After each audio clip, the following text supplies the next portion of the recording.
Alright. That should be just about good enough.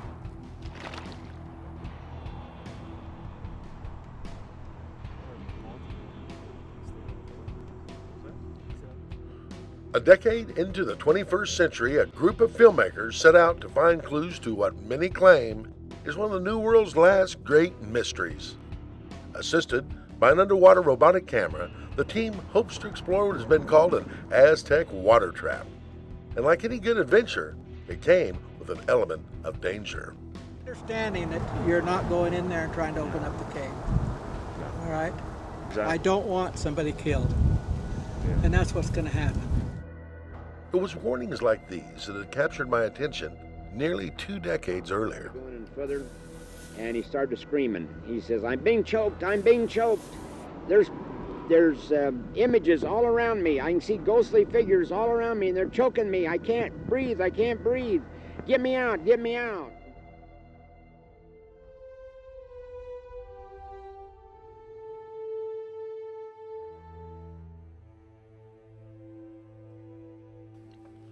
The story of Montezuma's treasure doesn't begin in Kane County, Utah.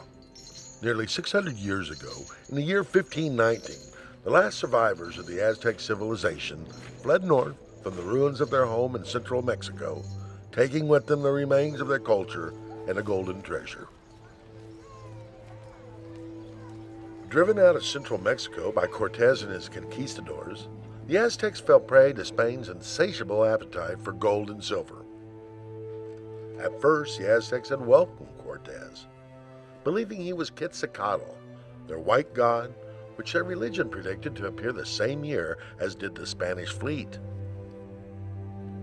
Because of this, the leader of the Aztecs, Montezuma, was eager to share his treasure with them.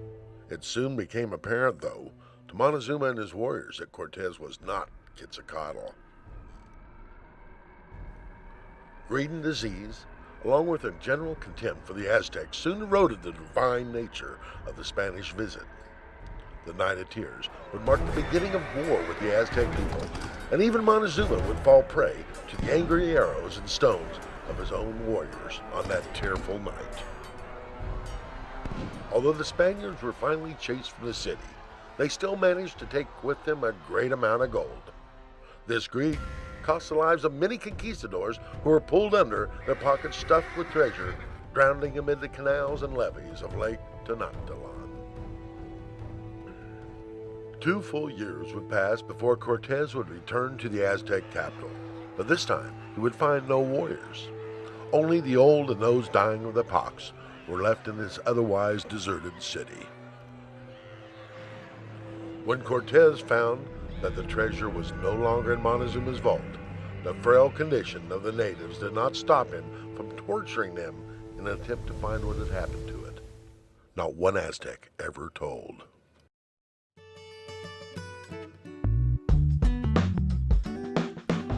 Three Lakes, Utah is about 6 miles north of Kanab. From our studios in Kansas, we were looking at about a 32-hour drive. We were on a treasure hunt, or at least hoping to find out what was inside a mysterious cave at a place called Three Lakes. Our film crew included Josh Doak, Ed Shore, Max Shore, Ian Trimble, and myself, Scott Unruh. Years ago, I had read in the Southern Utah News what turned out to be a very chilling account of a dive that took place in Kanab at a place known as Three Lakes. I had been fortunate enough to meet and interview one of the divers and the owner of the small aquifer. It was a story that was never completed, and now, a decade and a half later, we hope to introduce new technology that might help answer questions to the mystery of Montezuma's treasure. That technology was waiting for us at Denver. A 15-hour drive landed our crew at DIA, where we met Brian Luze. He was bringing with him an underwater robotic camera, an ROV. We were on a quest to dive out what had been called an Aztec water trap in search of the legendary lost treasure of King Montezuma. This quest had begun about 2 decades earlier when I interviewed a man I had met while visiting Three Lakes. Brad Childs had recently acquired the property and was working to make it a roadside rest stop. People like myself had heard the stories associated with the place and were curious. It's designed, it's hid up, and it's protected by these warriors that were left here. Because we've had a lot of experiences with these divers.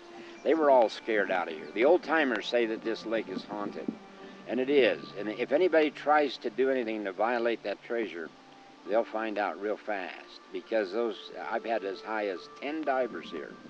But there's 5 divers that were so sure they were going to get the treasure, they even had me sign a contract. And so they went back in there and they thought they was going to get it, but they were scared out of there. They had all kinds of terrible experiences.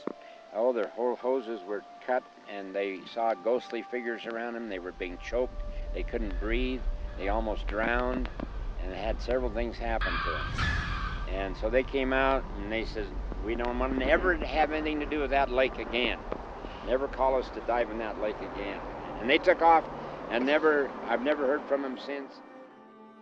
It was Brant Childs that had us headed for southern Utah. We were hoping that Brian's ROV would have better luck than those who'd come before us. Lonnie? Yes, I'm Lonnie. Hey, what a Actually, pleasure. Lon. What a pleasure. Yeah, it's good to meet you. Yeah.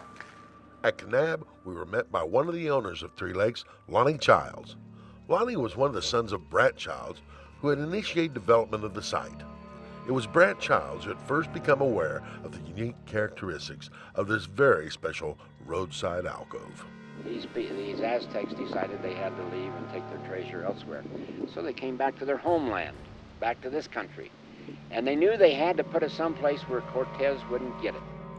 Years before, Brant Childs dreamed of telling the Three Lakes story to the world. You see right there on the wall, right in about the middle of the arch, there's a kind of an eyeball looking thing. Okay, right under that is where the cave is. The Aztec carvings on the cliffs overlooking Three Lakes to Brant Childs were all clues and proof that a secret lay hidden somewhere on this property.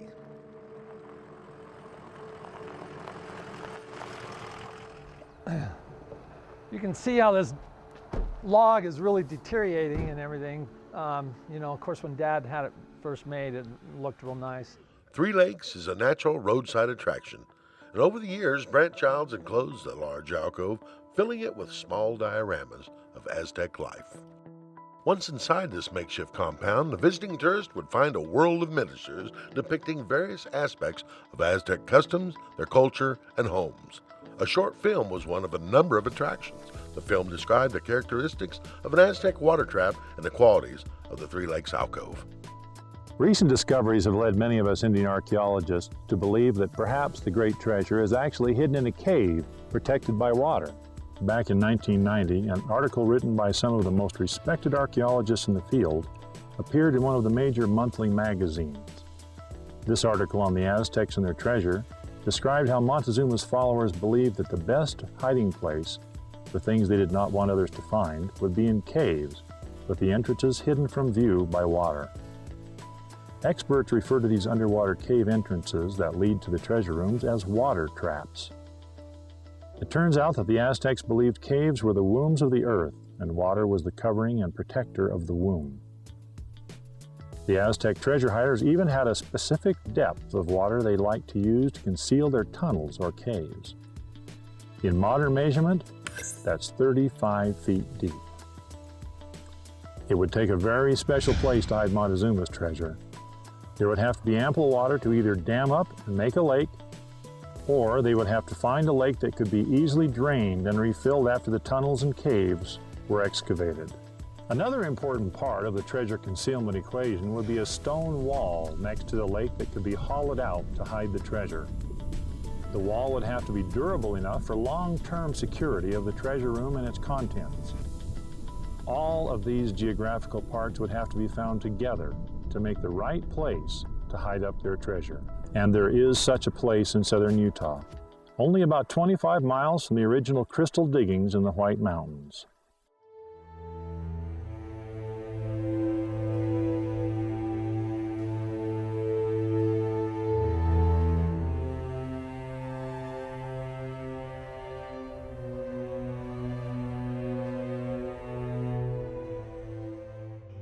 But the search for Montezuma's treasure in southern Utah did not begin at Three Lakes. It began in 1914, when a dusty prospector, astride a battered bicycle, pedaled himself in the Johnson Canyon.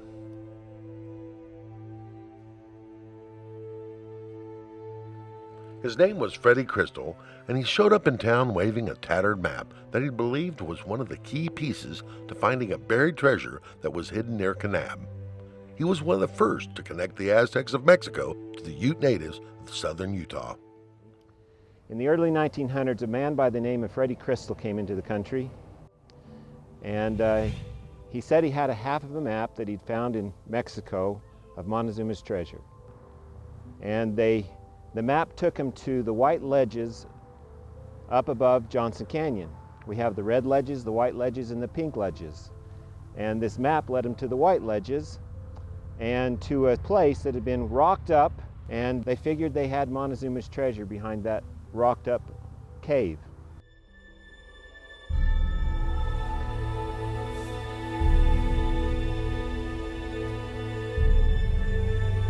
So who is Freddie Crystal, and what brought him to Johnson Canyon? He told him it was in this here first canyon where Montezuma is there.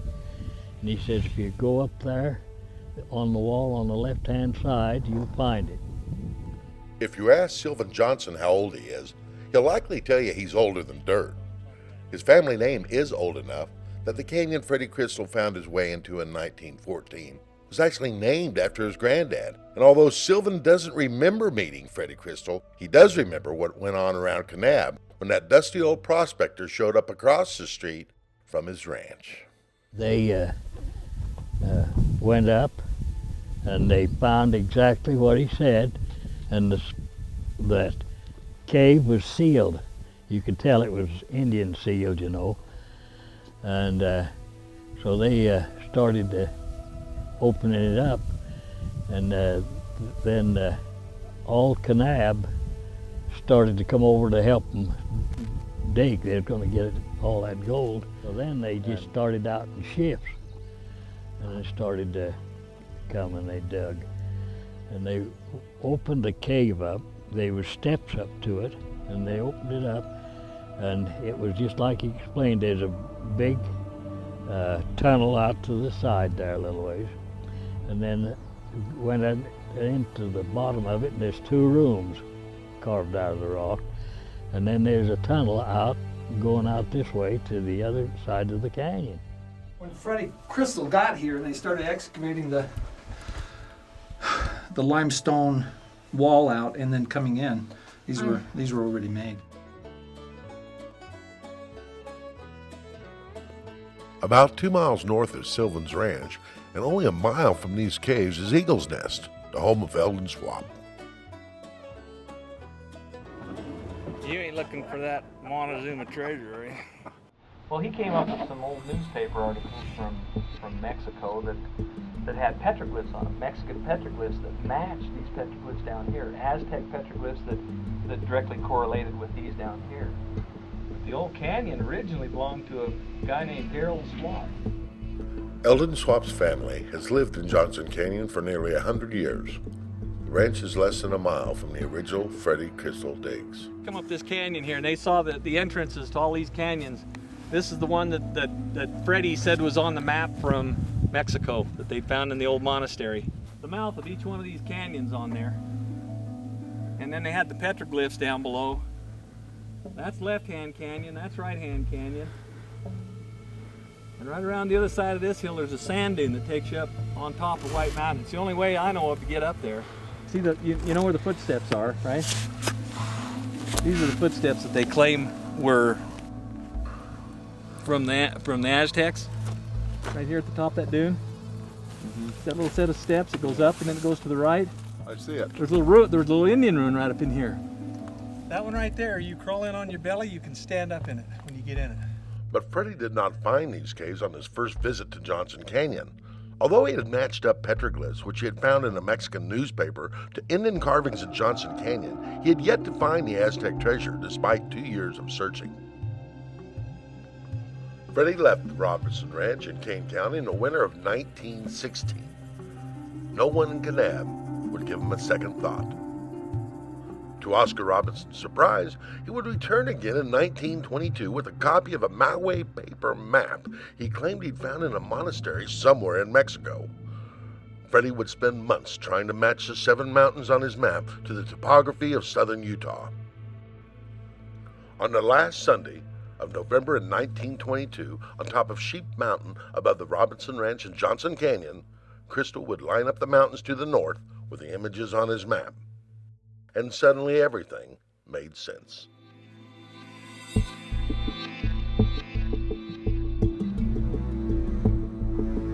He had come into here with a map that he had got down in Mexico, and it was supposed to be authentic, and it showed, and he had followed it from down there up here. Now he was looking for 3 peaks, and he took my dad and he took his saddle horses and went up on top of Sheep just above the dairy, and there's where he had a peepstone, they called it, and those 3 peaks was just as plain right in the distance there. Through the peepstone? Well, I guess you could see them, but without it, because they're big peaks. Mm-hmm. And then they went from there and located this place on the mountain, and as they started to dig in there, they found a wall that was laid up in rock. Harriet Robinson Judd was a little girl when Freddie Crystal showed up at the doorstep of her father's ranch. She remains the only person ever recorded who actually saw this mysterious figure from history.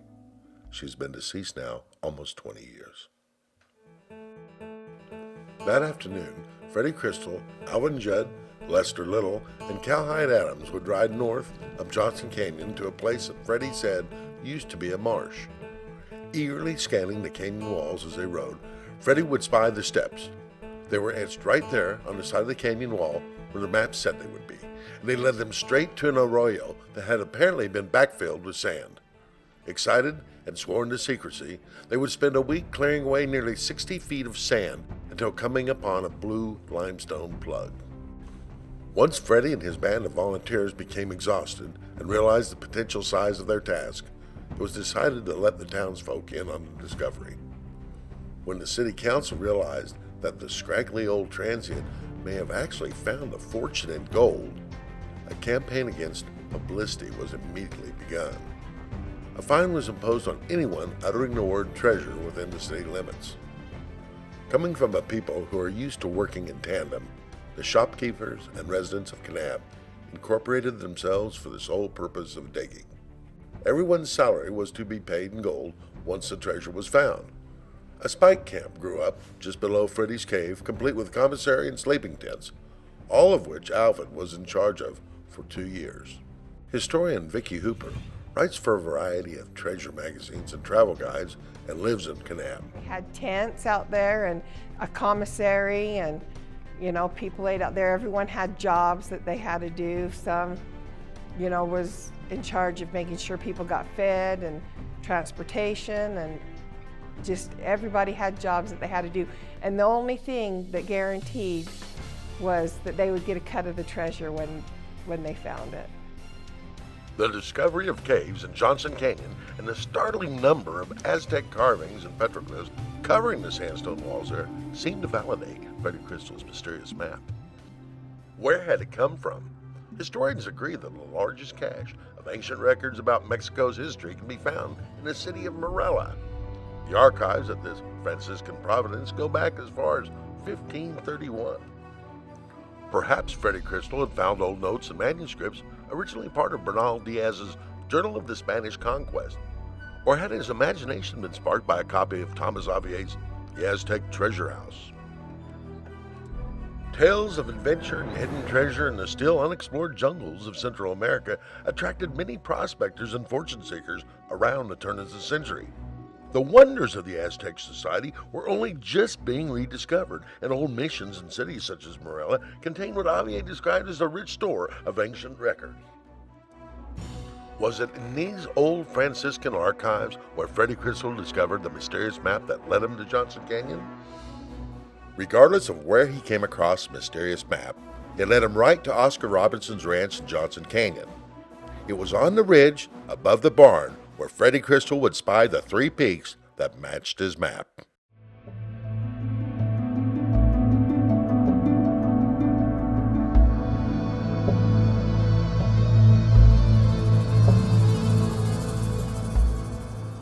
The entire city of Kanab spent 2 summers in Johnson Canyon, helping to excavate the tunnels that Freddie had located there.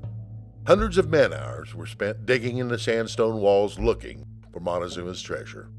Eventually their hopes would fade, leaving Freddie again to seek out his fortune alone. Freddie stayed for a few more years. He was convinced that something had to be hidden somewhere in the endless canyons of southern Utah. Because the Kanab Town Council, the only all-female town council in America, would decide that secrecy was the utmost importance, no record, either written or photograph, exists of this period. Actually, there's no known pictures that we know of them digging out the caves out in Johnson Canyon, because at that time with the all-women city council, they imposed stiff fines on anyone that breathed the word treasure, because the community wanted to keep it for themselves and they didn't want anyone to know what they were doing. And so it was a very hush-hush thing. But when they did finally break into the cave and felt like that they had found the treasure, they even had the National Guard, notified the National Guard, because they wanted protection, because they thought people would come and try to take it from them. And so the whole town of Kanab, plus the Utah National Guard, was out there for a summer. And they tore down the wall and dug out the cave, and it was full of sand. They couldn't find anything in it. They did find a half of a moccasin, but that was all. And Freddie, he stayed there and dug for another couple of years, thinking that they were going to find it just around the corner, and they never did. Eventually, sometime in 1924, Freddie Crystal disappeared from Kane County. Rumors abound about his departure. Some old-timers say he was run out of town on a rail for wasting their time. Others say he pedaled out on the same bicycle that brought him there. It would be Utah historian Vicki Hooper who would discover a strange news item. The story was about a fire dated August 9, 1925, which was about a year after Freddie Crystal disappeared from Kanab. It was a small fire, but one that did not escape the attention of the Ogden Standard-Examiner, especially because it was 4 floors above their offices in Ogden. The apartment was rented by a Fred Crystal. Little more is said about the incident except that Mr. Crystal had been working on an invention. If it is the same Fred Crystal, he did not die in Kanab.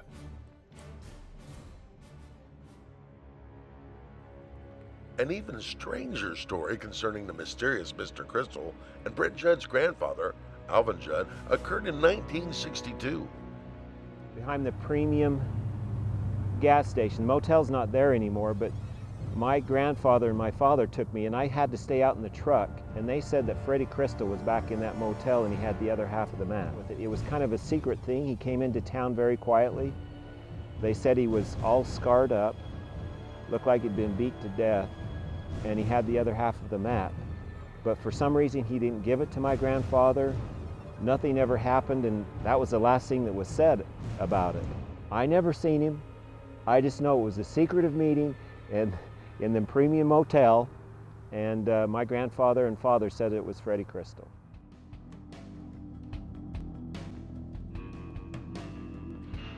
At the site, Brian prepared to deploy his ROV.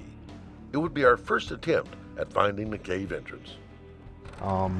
This particular model here is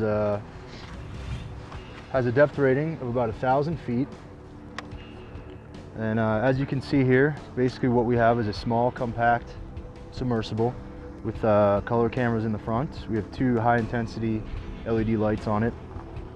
It's got 3 thrusters, 2 horizontal here. It can propel the sub about a little over 4 knots. And it's got a vertical propeller here that controls your up and down motion in the water.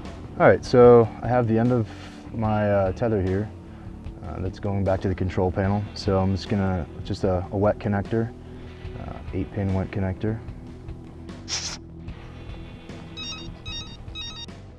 This is just gonna show me my compass heading here. It shows me my power on my thrusters. If you look on the side, show me power going on the thrusters, and it also gives me a tilt. It's got a gyro in it. It's going to show me how the sub's reacting underwater. It feels like it. Yeah, other divers have said that there's a current. He might be in the cave.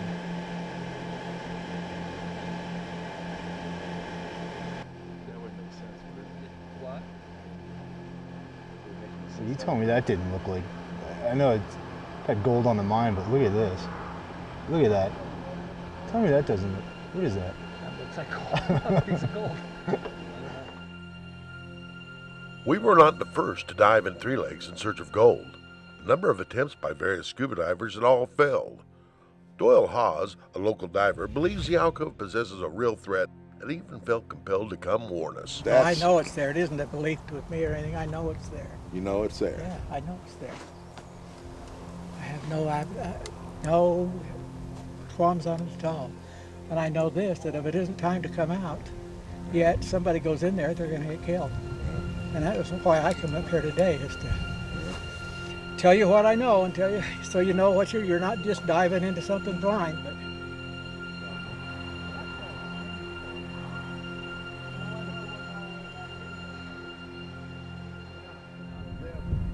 I don't know if he could pitch along the wall and stay on the ceiling without fire. Yeah.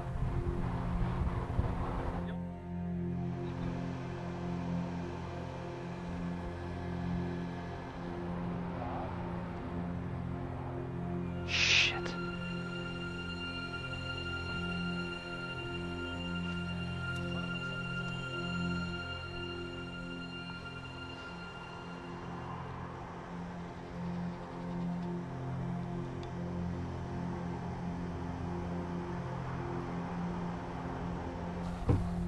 Oh boy.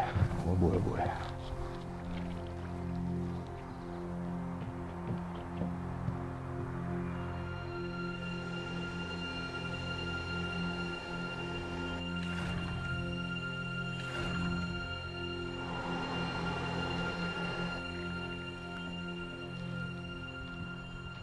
Hey. Oh gosh, that was a sweat. This is one of those chokers grabbing it. This is Aztec chokers. You had it. Or it looks like the strain relief is wrapped up in the thruster guard, so it should be pulling straight. It's pulling to the side.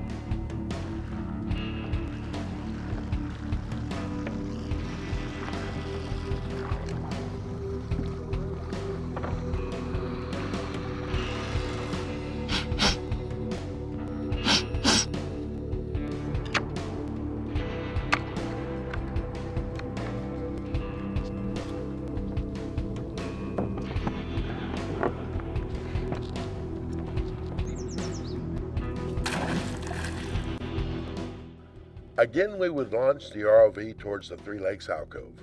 Somewhere down there, covered by 35 feet of water, was a cave. It was a cave which had stopped every diver that had tried to enter it, and we were hoping our story would be different. I'd found some symbols here, Aztec symbols, and then I had some people come and look at them. And they said they weren't Navajo or any kind of Indian writings, they were Aztec. Brant Childs acquired the Three Lakes property in the early 1990s. He was convinced that Montezuma's treasure was hidden there in what he called an Aztec water trap. In 1989, a friend of Childs, Doyle Hawes, became the first of many scuba divers who would try their hand at entering the mysterious cave that lay at the bottom of the Three Lakes alcove. We went over and started exploring the side of the cliff there, and we gridded it off into 5-foot grids back and forth so we could grid off the area so we wouldn't be searching the same area each time all day long, and basically gridded it off to where we seen what, as you go back underneath the shelf, the water gets real dark, and by the time you get to the cave entrance itself, it is pitch black. It's nothing like you've ever seen anywhere in your life before.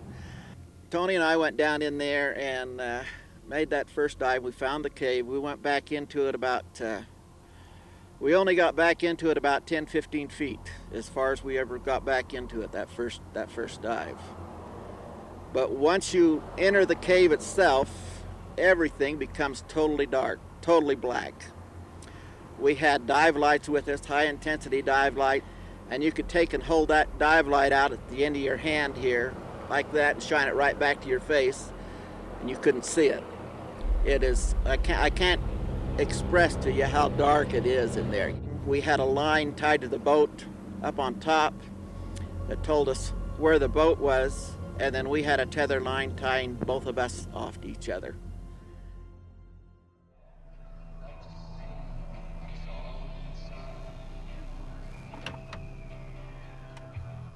This side, based on, we're going to go out of where he's at right here with his line for the umbilical, and then just follow his umbilical in from here, and we'll just take and tie off also to the diver, and then that way we're tethered that way. Our first day ended without finding the tunnel opening. Silt and sediment from erosion around the alcove had raised the floor of the pond several feet. With our depth gauge showing 28 feet sitting on the bottom, we realized the tunnel could be completely covered up. We'd need divers to assist us.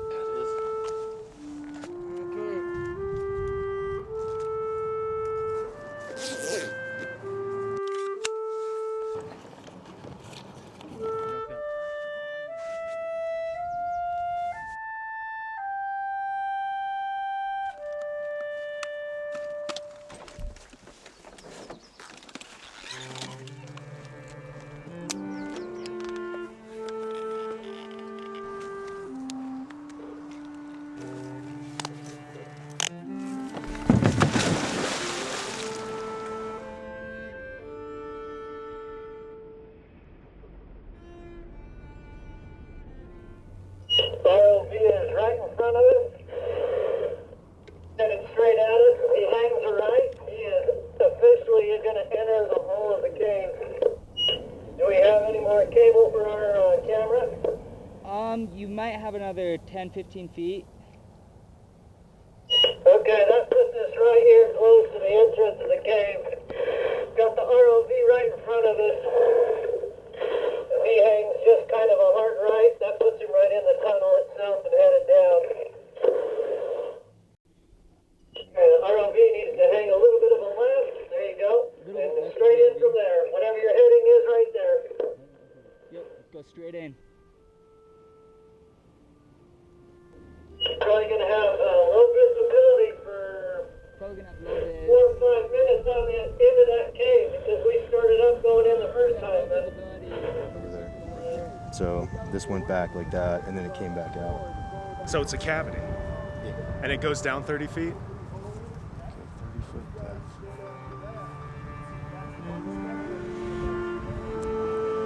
This is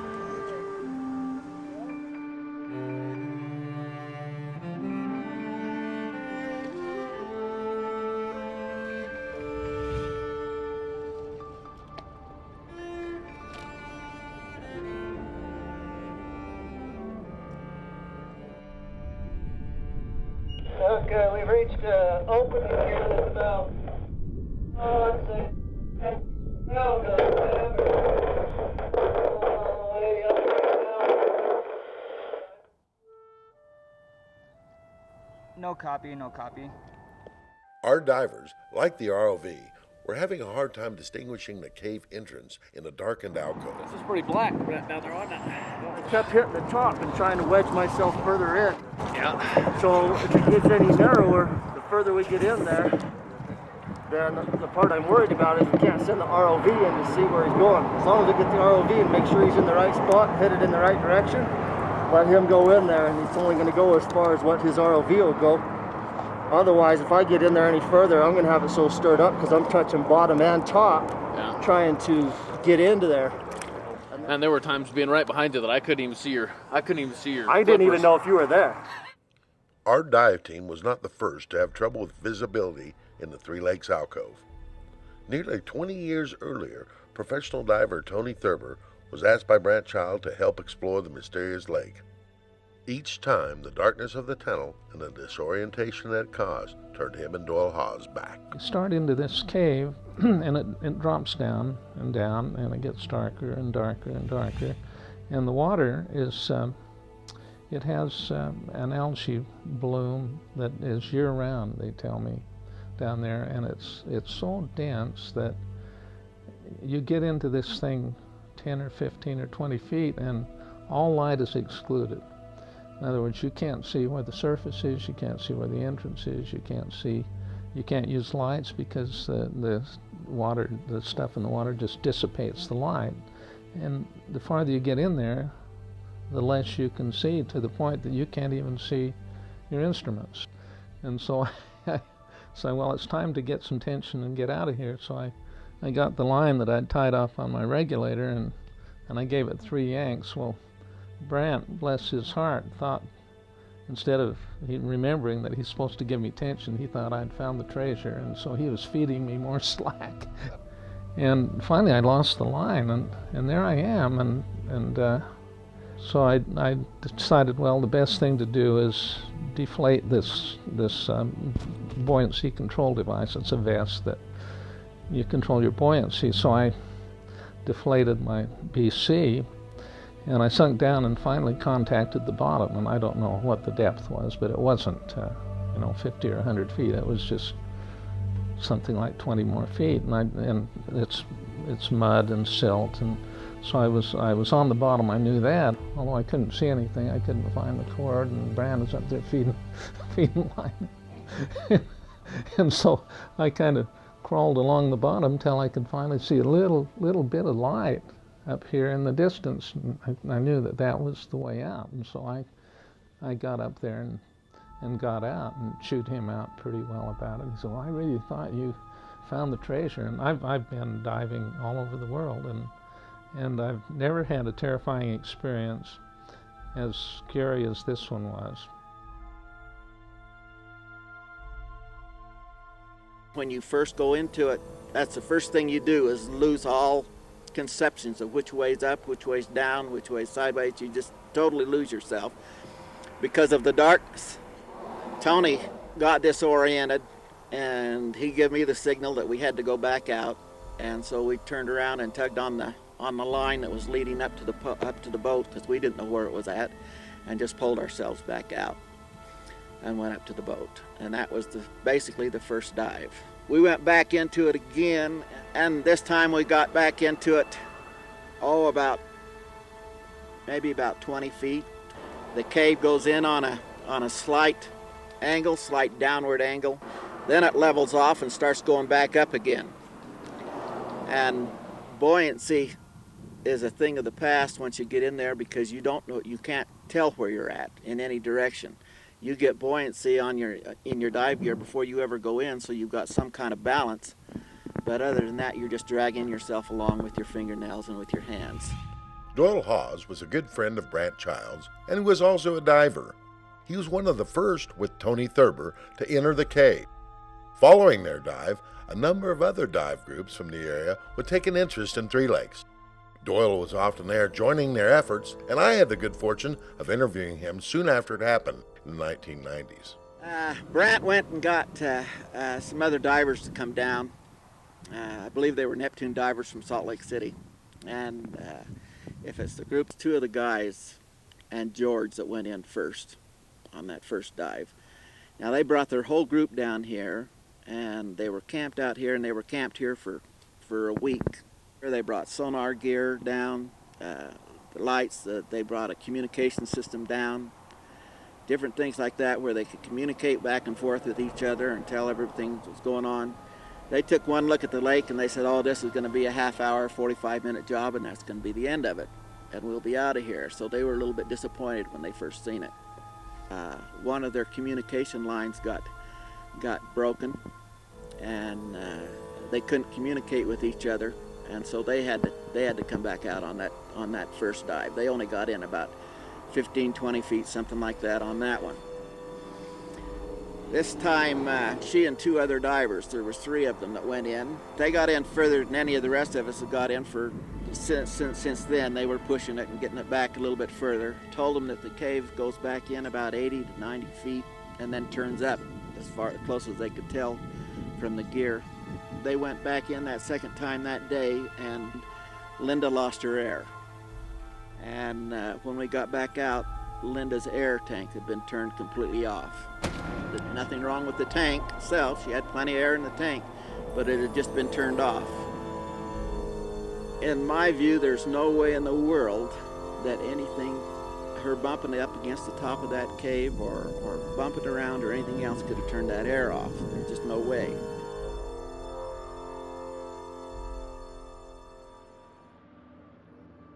When our divers surfaced, they recounted what had happened. Where we popped up that last time, that's where it pretty much just goes back in and goes into that tunnel system there, into that cave. But when we got in there the first time, I was bumping shoulder and arm and tank, and that's about as far as I was getting, and then it just kept going, but it's so black, you could only see what you got in front of you. And we're banging top and bottom. We're going all the way back in there, and it gets so tight that we turn around, go to grab the thing and little ROV and come back and put it in there. Turn around, and I go back in this time, and all it does is just round all the way around the whole thing. The ROV, every time it goes in there, rounded all the way around the whole thing and came back out. I went to come up off, and then I kept slamming my head in the top of it. So then I just kept pushing me down. And so then I'm just army crawling all the way back up underneath there. And then I'm like, okay, if I get back here any further, I'm going to have it so stirred up and I can't get out. Maybe we were just going around the outside edge the whole time. But then it wasn't, because it was flat. We were going back in, and the roof was, we were in that little shaft. Our divers seemed to be experiencing the same difficulties as had Tony Thurber. Doyle Haas seemed skeptical of their effort. I don't see any black marks on your hands or anything like that. That tells me he wasn't right there at the opening. I know we were in it the first time. It's got a seep in it, and the seep goes up. It doesn't go down like a normal shaft. It goes up, and that's why your end rooms are out of water. By the time you get back in those end rooms, they've gone up far enough to where you're out of water. The thing on this one is we followed that edge around. We were able to go right there. Probably about 6 feet wide and about 4 feet high at that time. The lake was 35 feet deep then. Now you're saying all the settlement has come in here. It's only 29 now.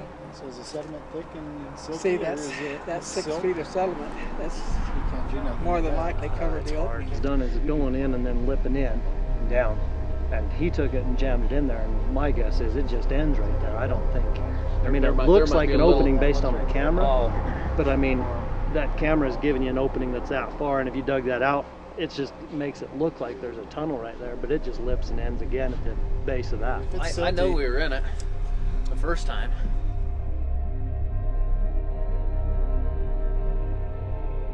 And there is one room back in there that's got bodies, several hundred bodies that are molting in there. Have you seen this? Well, we've got a well driller up on top, and we've punched down, and we've punched into some of these rooms. With sediment now covering the entry to the cave, we began to wonder how long this had been the case. Was this the reason Brant Childs had decided to try drilling in from the top? You know, Dad had, through certain types of technology, the caves and the caverns mapped out. And then he hired a driller to come up and drill into one of the caverns that was mapped out. And the guy drilled a 4-inch hole down through there and went into the cavern. But anyway, he put his little camera down there, and when he got it down into the cavern, he could see the image of like a statue of a man or something, and then behind it he could see a pile of something. And atop the Three Lakes alcove is a 4-inch hole which Brant Childs had strategically drilled 90 feet back from the face. A small camera had been dropped down the opening in an attempt to find the treasure room. Upon spying what appeared to be a statue, plans were made to drill a bigger hole so that better lighting and other equipment could be used to inspect the cavity. Got the well driller here, and we dug down into the room, and when his bit broke through into the room, the air pressure that was cleaning the fines out of his bit pressurized the room, and the blocks that was blocking up all the laterals that went out to these rooms, the air found spaces between the blocks, and we were standing here and big bubbles came out in the lake and a slick of mud came all the way across the lake, showing that the lake, the tunnel, and the rooms all communicated. 15 years later, Doyle Hawes would again recount what happened the second time they went in with a larger bit. The bit went off to the side a little bit and it hit the side of the other hole, and that twisted it and it broke his shaft off. He drilled a 4-inch hole first. He was going to come back and do a bigger one to get a better camera down there with lighting. The drill bit broke, and it was probably that second drill that he went home and died. He was going to come back, but that night he went home and had a heart attack. He was 45 years old, and he went home and had a heart attack and died. Well, he went home that night. He was 45, 46 years old. Never had any problems with his heart before in his life. Went home, had a heart attack, died. His brother was with him in there, had ownership of the drilling equipment and everything. They left the equipment up there for almost 3 years. He wouldn't even come and get the equipment, nothing. I had asked Doyle the same question nearly 2 decades earlier. Seismographic charging, okay. And we found out that there's some different rooms down in there. The cave goes back so far, and found out where the rooms was and everything. So we got a guy down here that wanted to do some drilling. He was going to drill in from the top into one of the rooms. He drilled into one of the rooms, finally got into one of them. It broke through. He had a 4-inch drill bit on it, and he lowered a camera down in there. He said he could see something in the middle of the room that was piled up in the middle of the room, and then he said he'd seen an image over to the side of the door where he figured the door was at, that there was somebody standing there. His idea was to bring that back out because it was only a 4-inch opening. He was going to go down there with a 6-inch bit where we could lower a bigger camera down in there and get a bigger lens down in there and see what it was, and also send a light down in there with it and everything. That was his idea. Coming back, he come back in. That was that morning. He come back in that afternoon to start to drill again, and drilled down in, and his drill bit seized up and the drill bit broke off. He went home that night, and that night he had a heart attack and died. His own brother won't come to this very day and get the drilling rig that's still parked right up there up on top. 15 years later, Lonnie Childs would recall the driller's untimely death. Wendell Cohart, he operated the dozer, and he was here while they were drilling the hole. I heard that he died right after he'd been drilling in there. A lot of people think it's a coincidence, and a lot of people don't. Anytime gold is buried for a long time, it creates an oil film on it, which saturates through a person's skin. It's called arsenic, and that arsenic can be found to have killed people in the past. Now, we've been told by experts that that gold will put off a gas too when it's buried in an enclosed area. It puts off a gas, and one of the explanations of the guy going home and having a heart attack is that he might have been exposed to some of that gas that was in the cavern when he punched through. Although Court and Childs don't attribute the driller's death to a treasure's curse, Court was there when the drill bit came up with the gold flecks adorning it. They pulled the bit out and laid it down. They drilled in a 3 or 4 or 60. I thought it was a 6-inch hole, but I wasn't paying that much attention. They pulled it out and laid the derrick down, and the bit had flakes of gold all over it. There was gold all over the end of the bit. It was covered, and there was mud and stuff, red muddish looking stuff, and there was chips in there. I'm going to say between 1/8 of an inch and 1/4 of an inch. Brant Childs discovers gold at Three Lakes. There was no such headline yet. What sort of gold had they found? A natural deposit, or was it Montezuma's treasure? The feeling I got, it had already been processed But if you hit a real pure pocket of that stuff, it could have been a pocket in the hillside. But I don't think it was a natural deposit of gold. It had to have been something that somebody in the past had put there. Wendell Cowart is one of the only people still living who actually saw the gold on the drill. Brant Childs confirmed what happened that day in an interview with Vicki Hooper before he died. I asked him, have you actually seen the treasure? And he said, yes, he had seen the treasure, that they put a camera down in the hole and he actually seen it there. With all the things that have happened with the guy who drilled down, we saw the spot where the guy drilled down and he had pulled up his drill bit and there were gold flecks on it. I mean, that's the most supportive evidence that there is treasure. There is other evidence that something is going on at Three Lakes. Using ground-penetrating radar, Brant Childs determined the location of a number of tunnels and caverns. So anyway, through different technologies that they've had on the property, they mapped out a series of caves and caverns on the property. And these caves, of course, the main cave comes off of this pond, right at the bottom of the pond, which is approximately between 30 and 35 feet deep. And it comes way back here and it branches out. And then there's, at the end of a lot of these caves, where it branches out, is caverns. There's caverns. Now the Child family knew where to dig. A D8 Caterpillar with a scraper was employed to lower the terrain above the alcove. I was the one that came in after this drilling took place and lowered this surface area. Now this is the pit that I excavated with the dozer. I brought my D8 Cat down here. We wanted to lower the surface area of the ground so that we didn't have to drill so far. We were going to drill a 3-foot hole, which is very expensive, and so we were lowering the surface area down.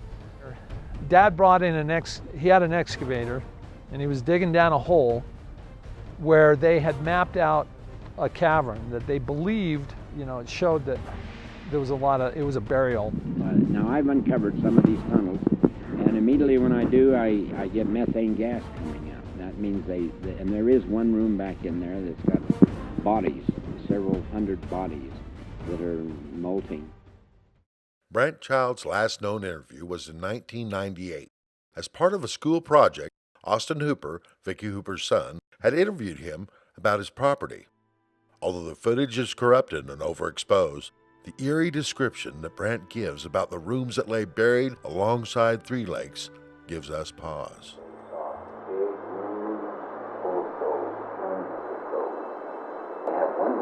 Full of Aztec warriors, all in their garb, and their uniform, and their warrior armor, and they're there to protect the treasure. Brant's description of the contents of the subterranean caverns appear for the first time in this rare piece of footage, and it would appear that there are aspects of his exploration that were never officially documented. Dad did. In fact, most of the time it was just him and one other guy, and he did keep a lot from us. Dad didn't tell us much. We found out a lot later. He kept things secret. He didn't even write. Well, he wrote down some things. In fact, I have a map of his drawings of the caverns. Brant Childs died September 12, 2002, and we may never know what other secrets he had about Three Lakes. We do know that he decided to let the treasure be. A warning of sorts had changed his mind while working above the alcove on a dozer. It happened on July 16, 1997. Dad was standing on the scraper when this guy came out, and Doyle saw this guy, and he was an old Indian, and he was dressed up, with Indian-looking clothing, more modern type Indian-looking clothing. Doyle stopped the cat that was pulling the scraper that Dad was standing on, and the Indian started talking to Dad, and apparently what Dad told me that he said is that that this treasure was meant for the Indians, and it wouldn't come out until it was the right time, and that it would be used for purposes for the Indians. He warned Dad not to go after the treasure, not to take it out. It would bring him trouble if he did. So at that time, I think Dad really kind of gave up on going after the treasure. We can't disturb it. It's designed, it's hid up, and it's protected by these warriors that were left here. Because we've had a lot of experiences with these divers. They were all scared out of here. The old timers say that this lake is haunted, and it is. And if anybody tries to do anything to violate that treasure, they'll find out real fast. Because I've had as high as 10 divers here. But there's 5 divers that were so sure they were going to get the treasure, they even had me sign a contract with them. And so they went back in there and they thought they was going to get it, but they were scared out of there. They had all kinds of terrible experiences. Oh, their whole hoses were cut and they saw ghostly figures around them. They were being choked. They couldn't breathe. They almost drowned.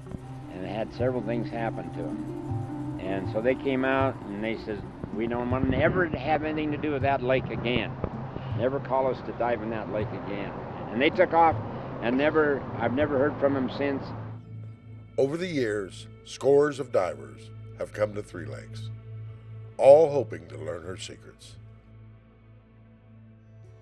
Three Lakes did not become a possible burial site for Montezuma's treasure until the late 1980s.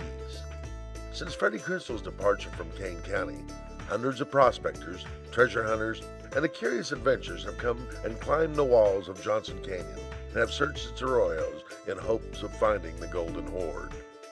The most persistent of all was Bill Johns. Well, there was another man that came into the country, and he was there in my youth, and his name was Bill Johns. And Bill Johns spent probably 40 years digging in that area, trying to find Montezuma's treasure. He'd sink shafts. He dug almost clear through that white ledge from one canyon to the next, trying to find it. Bill Johns remains one of the most tireless of the local prospectors.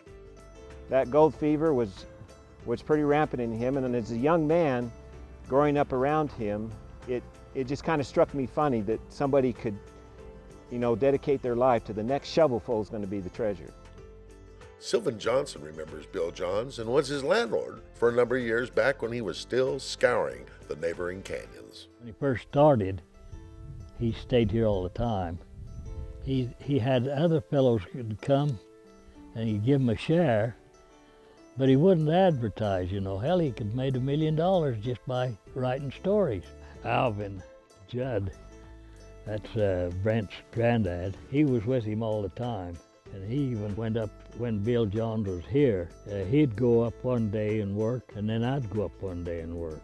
And he'd give us both a share. Hell, he could write pretty. John spent a good deal of his life digging in the canyon just behind the swamp ranch at Eagle's Nest. Eldon has even found the original claim to Montezuma's cave. Yeah, see, it's got William Johns is 84%, Dale Brown 10%, Adair 2%, John Rayburn 2%. Bill Johns' claim lay just behind Eagle's Nest, Eldon Swap's reclusive bed and breakfast. Nestled amid spectacular canyons, Eagle's Nest is a very unique resort.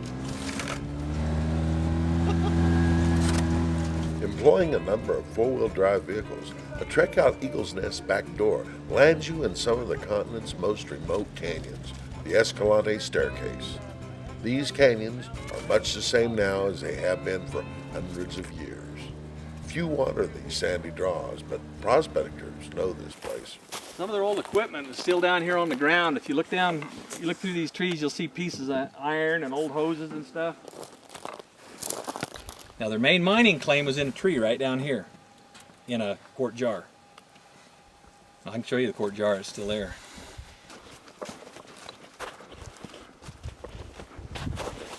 This is some of Bill Johns' stuff. Old hydraulic hose off a piece of heavy equipment.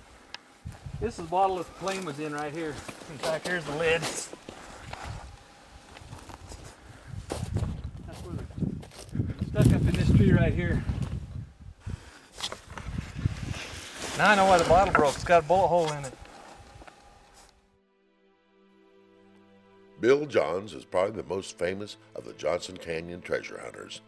He devoted over 30 years of his life to finding Montezuma's treasure and financed his digs by selling shares in his search. Douglas Keller was still growing up but remembers Kanab's colorful old prospector.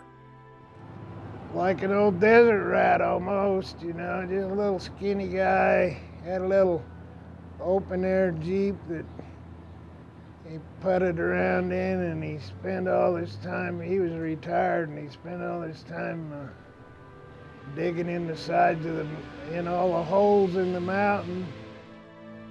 Bill John stayed as close to the treasure as he could, even living with both the Johnsons and the Judds, so as never to be too far away from his hidden treasure. He burnt my house down, and then he moved over to Judd's there. Then he went into Kanab and stayed down there where I had that place, and he stayed in that house. In the late 1960s, Bill Johns would develop health problems and end up in a hospital in neighboring Page, Arizona. He got sick again, and we was deer hunting. He brought me over a pint and said he was going out for another operation out to Page. He figured he wasn't coming back. Some believe that Bill Johns had found the treasure, and Sylvan Johnson seems to endorse his final theory on where the treasure lay buried. And see, Bill went all the way around with hold. And see, nobody's been under that ledge there that you climb up around the ridge and then climb up this way. Well, that ledge right there, it's under there, so you come down those steps and it'll take you down into that other cave. But there's another set going down this other way, and nobody ever went down those steps. So if the treasure is hidden below where Freddie Crystal dug, Bill Johns never got a chance to see. And he was gonna find that treasure within the next day or two. Oh, hell yes, he had a lot more than 30 years there. Merle Cowhide Adams was there with Freddie Crystal when the cave was discovered that November Sunday in 1922. Perhaps it was that experience that made him wander the canyons that Nephi Johnson had discovered, just as Bill Johns would do. In 1931, Cowhide Adams would be hired by a movie company to help with the horses. He would appear for the first time on the big screen as an extra in the movie The Dude Ranger. Finally, he had found the gold he'd been looking for, ushering in Kanab's coronation as Little Hollywood. Adams, like Sylvan Johnson, would appear in dozens of westerns, wrangling horses and joining posses for the next 4 decades. Those that knew him say that despite his love of the movies, he never really stopped looking for Montezuma's treasure. Eventually, Kanab became known as the home of the American Western. Life magazine called Kanab Utah's Hollywood. Literally hundreds of westerns would be shot in the surrounding area in what Time magazine called a land of make-believe and disbelief. Many of America's favorite movies were made right here. As the years went by, fewer and fewer people remembered Crystal's claims of gold in Kane County. Johnson Canyon had become the set for television's Gunsmoke.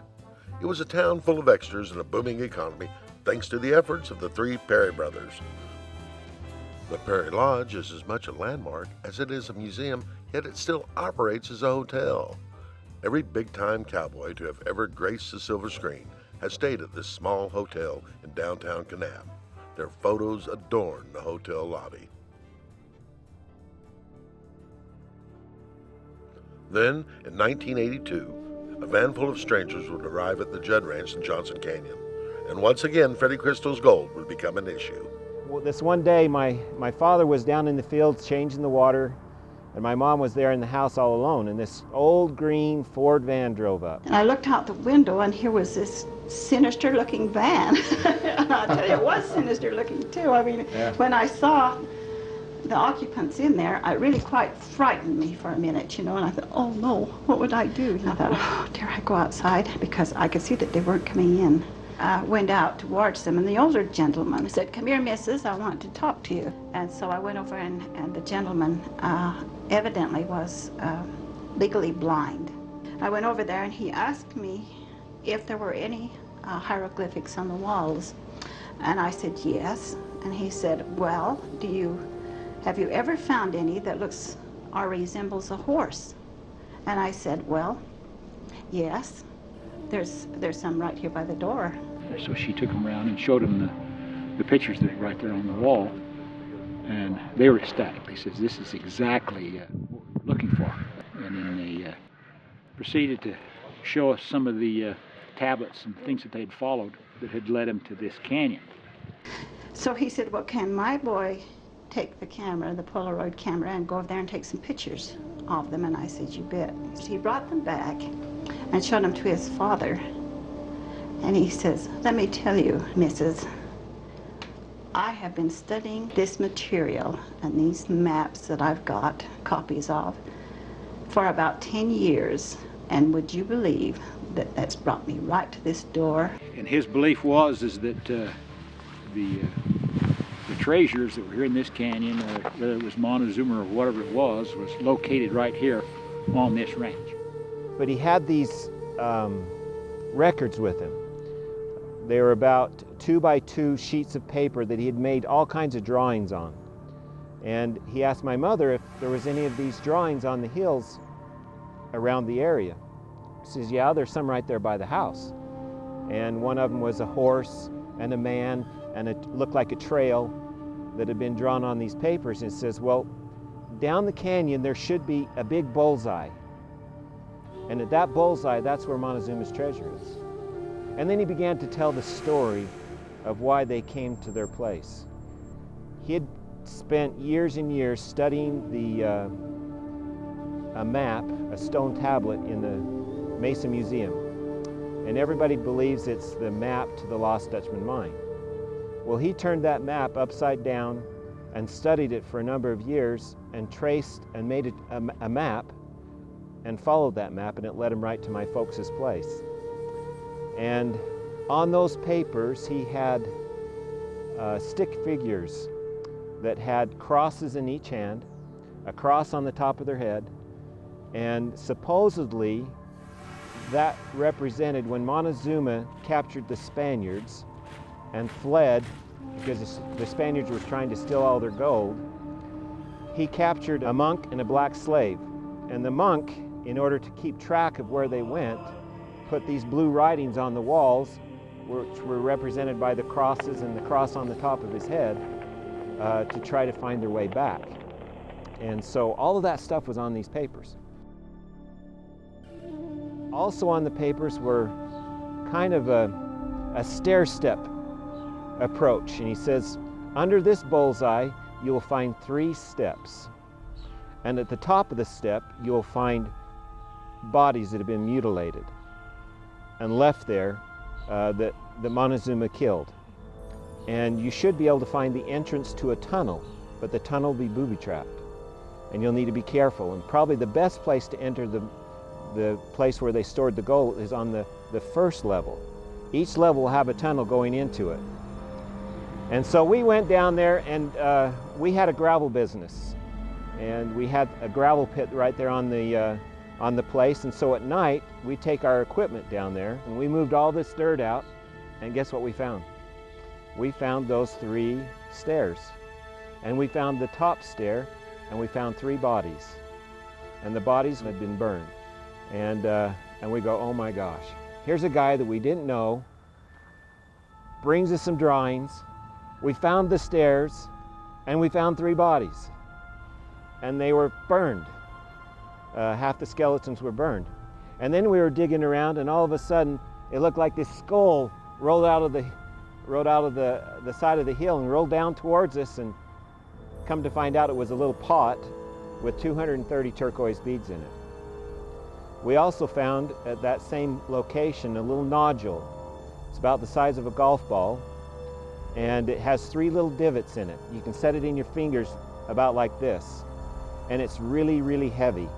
You can't scratch it with a file. You can't, in order to find out what kind of material it's made of, you'd have to destroy it, and we didn't want to do that because it's an artifact. But we figured, and we've had a lot of people look at it, that it was probably hardened gold. And so our blood pressure was going up, and we said, Montezuma's treasure is here. It's here. And so we kept digging, but we never could find an entrance to a cave. Well, we decided it wasn't in that location. So we moved a little bit to the north, about 100 feet. And we moved a bunch of overburden, and we as we came down the ledge, lo and behold, we found the blue writing. The stick figure, the guy holding two crosses in his hand and a cross on the top of his head, there it was. And we dug down and we found ruins, granaries, and then this really weird writing that we've never seen before in this area. It's really dug in deep into the rock, and it's weird writing, not something that you would normally see around here, and that was all over the wall. And about 2 days later, after we took that material down off the wall and opened that up, that blue writing disappeared. The air made it evaporate. Luckily, we have some pictures of it that shows that writing. So anyway, the Dillmans, they wanted us to carry on, and we knew of another cave a little bit further to the north under a rock that is really weird. There's an outcropping of a ledge just about 200 feet to the south of where my dad and mom built their home. And on that outcropping is a weird marking. We call it the sacrificial stone. It's a big circle in the center of the ledge, and out of the circle comes a trough. And the trough runs right off the edge of the ledge. And I was up there one day in the rainstorm, and the rain would collect in that trough and it would run out the end of that line that they engraved into the stone off the end of the ledge. And so what was we to think? It doesn't point north, it doesn't point south. If you put a stick in the middle of it, could it be some kind of a sundial? It doesn't really give a good reflection of that. So we decided it was a sacrificial stone. And so that's what we called it. Well, underneath that ledge, we knew there was another Indian cave. Up in there, there's a section that goes back in there. And down in there is where we found the little basket. There's a little woven basket that's there at the Heritage House. And in that basket was the bag that had the hair in it. And that's also where we found the piece of fabric. And they were clear down in the back, buried way back in there. And, we found some artifacts. In fact, we found a net with a fisherman's knot in it, which they'd never ever found in this area, that held hair from goats or sheep or something. The hair was still there, but these fisherman knot basket, which was really, really crazy to find in this area, we found in that hole. Well, we got digging deeper and we'd find these little caves. They were about 2 feet in diameter, and they had a capstone on them. And we go, holy cow, we found the entrance to the cave. And so we'd pull the capstone out and we'd start digging in there and pulling the sand out, and we'd get in about 7 feet and we go, this is getting a little spooky. And so the Dillmans talked us into digging this out, figuring that this might be an entrance to the cave where Montezuma's was. But as soon as we started finding these little round holes, we thought, oh my goodness, we found the entrance to the cave. But it was just honeycombed, and you can see here, it's just honeycombed of a burial ground for that ancient civilization that was here before the Anasazis and the Maya people. The Judd Ranch had originally been the Oscar Robinson Ranch, and it was the same ranch that Freddie Crystal had arrived at 60 years earlier. Raymond Dillman, although legally blind, had followed the clues of the Peralta stones and ended up at the very same location. The Peralta stones were discovered in 1949 by a mysterious gentleman only known as Jack, who found them in the hills south of Apache Junction, Arizona. Jack died 6 years after digging up the stones. His wife turned the stones over to Travis Marlowe, a family friend, in 1956. Marlowe would spend years trying to decode the strange markings and pictures etched into the 4 stones. The stones' suspected age would result in their being named after the territory's once powerful Spanish governor, Pedro de Peralta. Marlowe would publicly unveil the stones on June 12, 1964, in Life magazine. It was an article like this which caught the attention of Raymond Dillman. He and his family would spend the next 2 decades finding their way to the exact same ranch as had Freddie Crystal. Dillman's predictions were there etched in rock, and an amazing amount of artifacts were uncovered. Professional advice was sought. We had the University of Nevada come out and look at him, Brigham Young University came down and they took the skull down to the University of Nevada and they carbon dated it back to 2,000 years before Christ. So this was a different people. This was a different people than what we were searching for. It wasn't Montezuma's people. The Judds would search the buttes and ridges of their property for several years to come, but eventually even they would give up searching for Montezuma's treasure. A decade would pass without another mention of the lost hoard, until lightning would strike out at Three Lakes. And so on this particular night, divers were down there and their car was struck by lightning. We've been out in that little lake there getting prepared for a dive, and this one day I can remember we were getting all our gear set up and everything. A little black cloud came up and formed over top of the lake. Thundered a couple of times, and we was wondering, the air got cold, and we were wondering what was going on then. And here again, I don't care whether you believe it or not, but there's a bolt of lightning come out of that cloud and hit the boat right up there on that far side, right there next to that tree. Brant, you seen it? There must have been 8 or 9 of us. According to an account published in the Southern Utah News concerning a group of scuba divers at Three Lakes, a small black cloud was seen boiling up in the east and seemed to park directly over the aquifer. Within minutes, the pickup used by the divers to bring their equipment to the Three Lakes was struck by a bolt of lightning. It was just one of a number of strange occurrences that stopped the divers from exploring the cave at Three Lakes. They said that when they got down to different depths that everything became disillusioned. Well, they all said that they saw apparitions. They felt like that they had seen different people visiting, seeing not right. He started going in further, and he started screaming. He says, I'm being choked, I'm being choked. I can see ghostly figures all around me, and they're choking me. I can't breathe, I can't breathe. Get me out, get me out. And so then I pulled on the umbilical cord that was connecting him up, and I pulled him back to the surface, and he came out as white as a sheet. And he says, I was being choked, I couldn't breathe. I saw these ghostly figures all around me, and he wouldn't dive again. Once again, the search for Montezuma's treasure in Kane County had been awakened. This time, however, it was not in Johnson Canyon. Groups of Indians come here from long distances, and they said that they saw visions of this area and that arch over there, and they said they know that these records that are buried here are to help them when they come out to combine all the tribes of Indians. It will tell them about their ancestry. The Aztecs, he had all this history written down. But it was not the historical records that brought dozens of scuba divers from all over to try their luck at Three Lakes.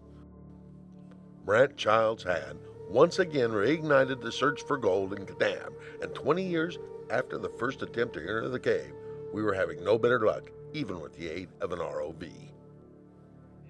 It's unexplainable, really. Well, that's the interesting thing. We started hitting shoulder and head and tank, and was getting so narrow that there was zero viz, and I couldn't get turned around. So I backed back up, got him turned around. If we get in there, we're gonna have it so stirred up we can't go any further. Right where we popped up that last time, that's where it pretty much just goes back in and goes into that tunnel system there, into that cave.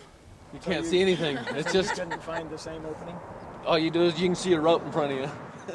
Our divers were having a hard time seeing anything, and even finding the cave entrance had proved to be difficult. It reminded me of an interview I'd done with Doyle Hawes 15 years earlier. I searched for about a half hour and couldn't find the opening to the cave. Couldn't find it anywhere. I dove that whole day using up all 3 tanks of air, grid charting that whole wall and everything back and forth, and I could never find the opening. But something did stop me, and every time that I've gone into it, something has stopped us either one way or the other. Lightning strikes, apparitions, and bad luck are all part of the Three Lakes legacy. You got to make the change of plan because this isn't working. You can't read your instruments, you can't read the metal detector, you can't read anything. After 2 full days of diving, we too came up against the same old obstacles that had stopped those before us. disorientation, and visibility seem to be conspiring to keep curious eyes from entering the confines of the Alco's mysterious cave. For nearly 500 years, finding the famed Aztec treasure of Montezuma has been the dream of thousands of prospectors and expeditions. Although dozens of states have been searched over the years, nowhere is there more evidence of its existence than can be found in Kane County, Utah. From Freddie Crystal to Brant Child, Johnson Canyon, and Three Lakes bear the etchings of people who were here long before our culture. The Natal language, which the Paiutes natives share with the Aztec, would seem to indicate that the original homeland had very likely been southern Utah. The petroglyphs that adorn the canyon walls around Kanab may be proof that this area is indeed the famed Aztlan, the home to which the prophecy said the Aztec would someday return. Did a large party of Aztecs make their way north from southern Mexico all the way over the Grand Canyon and to the mountains beyond? Was the treasure left to carry, and was the treasure gold or something their culture might value more? What do all the markings in Johnson Canyon mean? These are questions that will continue to be asked as the search for Montezuma's treasure is sure to go on here. Ever since Freddie Crystal matched the first Aztec markings to those on the mysterious Mexican map, hundreds of people have journeyed to Kanab hoping to find what he, Bill Johns, Cowhide Adams, Brad Childs, and others have not. Well, I think the best thing about Montezuma's treasure, if we can ever find it, will be the records that are stored with it. The history of the people and why they did what they did. And if there's gold bullion or whatever, doesn't really matter to me. That record would be very interesting. And the treasure to us and our family for Montezuma was it kept our family together. It kept us going. It kept us working to where we could split and do other things. So that was our treasure and something that we value very, very much in our family. After 2 days, we decided, like others, to throw in a towel. The pond would have to be dredged if access to the cave were going to be possible. We were but another in a long line of explorers and treasure hunters who had come to Three Lakes in hopes of exposing her secrets, only to be turned away by the silt that had settled there.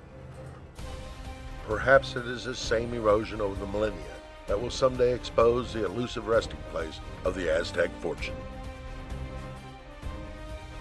Whether Montezuma's treasure lies here in Three Lakes or somewhere in Johnson Canyon will continue to be a source of speculation. Regardless, people will no doubt continue to come here to Kanab to see for themselves and search for the most famous of all lost treasures.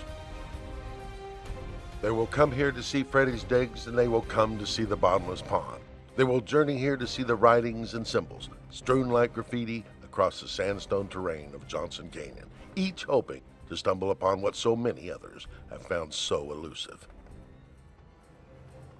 Everyone who lives here knows about the treasure. They've heard the stories of Freddie Crystal, and many remember and have even met Bill Johns and Cowhide Adams. The Judds have a grandfather who was there that Sunday in the fall of '22. Alvin dug right alongside Freddie that day he found the cave, and they, like everyone in Kanab, have theories about where it's hidden. The signs are everywhere, and so are the theories. In fact, theories about where Montezuma's treasure is hidden are probably the easiest thing in Kane County to find.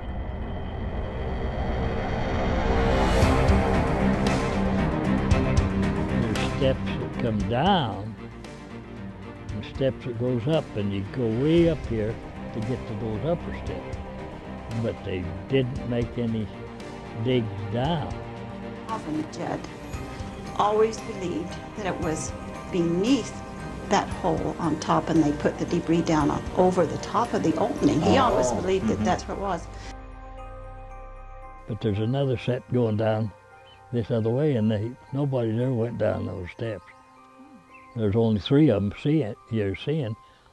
So the stuff, if there's anything there, is under that first layer, 4 steps down.